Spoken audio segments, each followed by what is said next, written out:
So you think we're too manly to pay tribute to one of the great girly classics of the 80s, right?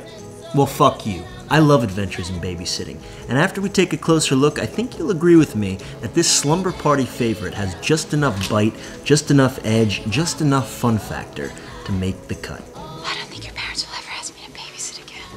The setup is simple.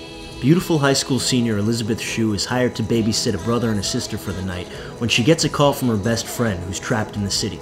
She takes the kids with her, they get a flat, Oh no. and everything goes south from there. The tone remains light, but what occurs is like some surreal nightmare. I mean, the Chicago in this movie is like the New York in the Death Wish series. Everybody wants to fucking kill you. This movie fits into the tradition of a lot of 80s movies that take place in the city over the course of one day or night. You could put Ferris Bueller in that category, but I'm talking about the darker stuff. Stuff like Into the Night and Miracle Mile, and of course, Martin Scorsese's After Hours. Is that unbelievable or what? Babysitting's actually weirdly reminiscent of Scorsese. I mean, half the songs on the soundtrack Scorsese used 3 years later for Goodfellas. All I had to do was every once in a while was tell Sandy that I loved her. I used to love this movie as a kid because it had comedy I must be hallucinating.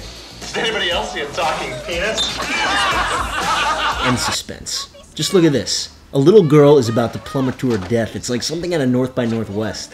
That's the most exciting thing that's happened all night. And I don't know what this little girl's obsession with Thor's all about, Thor's my hero. but it pays off in a really cool way.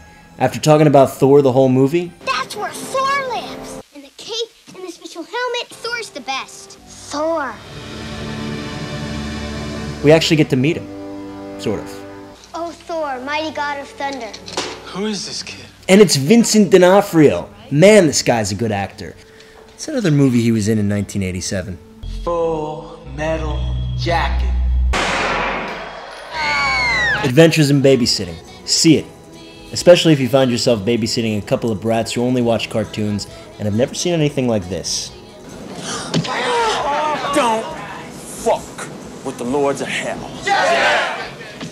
Don't fuck with the babysitter. All right, baby, chill out. Shit.